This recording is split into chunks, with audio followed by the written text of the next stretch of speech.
Ang mabuting balita ng Panginoon ayon kay San Mateo.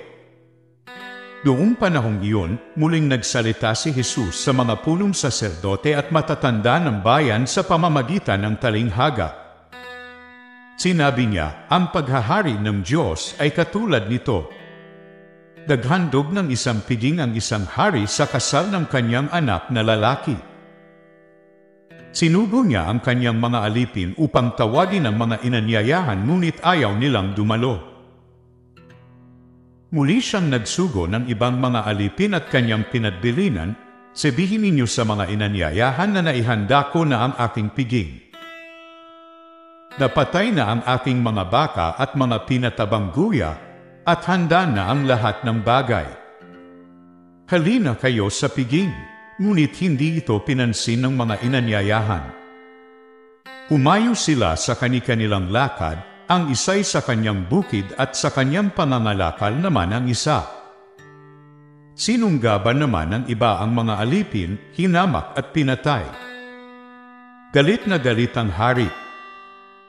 Pinaparaw niya ang kanyang mga kawal, ipinapuksa ang mga mamamatay taong iyon at ipinasunog ang kanilang lungsod. Sinabi niya sa kanyang mga alipin, nakahanda na ang piging, ngunit hindi karapat-dapat ang mga inanyayahan. Kaya't pumunta kayo sa mga lansangang matao, at inyong anyayahan sa kasalan ang lahat ng makita ninyo. Lumabas na sa mga pangunahing lansangan ang mga alipin at isinama ang lahat ng natagpuan. Mas ama't mabuti, anupat na puno ng mga panauhin ang bulwagang pangkasalan. Umasok ang hari upang tingnan ang mga panauhin at nakita niya raw ng isang taong hindi nakadamit pangkasalan. Kaibigan, bakit ka pumasok dito nang hindi nakadamit pangkasalan? Tanong niya. Hindi nakaimik ang tao. Kaya't sinabi ng hari sa mga katulong, gapusin ninyo ang kanyang kamay at paa at itapon siya sa kadiliman sa labas. Duy mananamis siya at magnangalit ang kanyang ngipin, sapagkat marami ang tinatawag, ngunit kakaunti ang nahihirang. Ang mabuting balita ng Panginoon. Pinupuri ka namin, Panginoong Jesucristo. Unang pagbasa. Pagbasa mula sa aklat ni Propeta Isaias. Sa bundok ng Sion, aanyayahan ng Panginoon ang lahat ng bansa. Gagawa siya ng isang piging para sa lahat, na ang handay masasarap na pagkain at inumin. Sa bundok ding ito ipapawiin niya ang kalungkutang naghahari sa lahat ng bansa. Lubusan na niyang papawiin ang kamatayan. Papahirin ng Panginoon ang luha ng lahat. Aalisin niya sa kahihiyan ng kanyang bayan. Kung magkagayon, sasabihin ng lahat, siya ang ating Diyos na ating pinagtitiwalaan. Ang inaasahan nating magliligtas sa atin. Magalak tayo at ipagdiwang ang kanyang pagliligtas. Iingatan ng Diyos ang bundok na ito.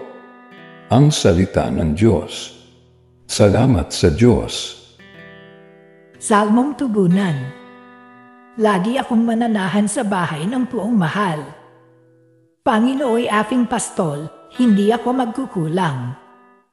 Ako'y pinahihimlay sa mainam na pastulan, at inaakay niya ako sa tahimik na batisan, binibigyan niya ako niyong bagong kalakasan. Lagi akong mananahan sa bahay ng Puong Mahal, at sangayon sa pangako na kanyang binitiwan. Sa matuwid na landasi doon ako inaakay. Kahit na ang daang iyo'y tumatahak sa karimlan. Hindi ako matatakot pagkat ika'y kaagapay. Ang tungkod mo at pamalo ang gabay ko at sanggalang. Lagi akong mananahan sa bahay ng Puong Mahal. Sa harapan ng lingkod mo, ikaw ay may handang dulang. Ito'y iyong ginagawang nakikita ng kaaway, nalulugod ka sa akin na ulo ko ay landisan. At pati na ang kalis ko ay iyong pinaapaw. Lagi akong mananahan sa bahay ng Puong Mahal. Tunay na ang pag-ibig mo at ang iyong kabutihan. Sa saafit tataglayin habang ako'y nabubuhay. Doon ako sa templo mo lalagi at mananahan. Lagi akong mananahan sa bahay ng puong mahal. Ikalawang pagbasa. Pagbasa mula sa sulat ni Apostol San Pablo sa mga taga-Filipos. Mga kapatid, naranasan ko ang maghikahos. Naranasan ko rin ang managana.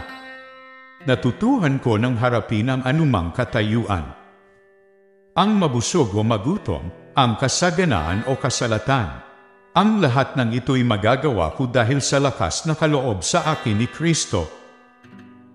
Gayunman, ikinagagalak ko ang ginawa ninyong pagtulong sa akin. At buhat sa kayamanan ng Diyos na hindi mauubos, ibibigay niya ang lahat ng inyong kailangan sa pamamagitan ni Kristo Jesus. Purihin ang ating Diyos at Ama magpakailanman. Amen. Ang salita ng Diyos. Salamat sa Diyos. Aleluya! Aleluya! Diyos Ama ni Hesukristo, kami ay liwanagan mo at tutugon kami sa iyo. Aleluya! Aleluya!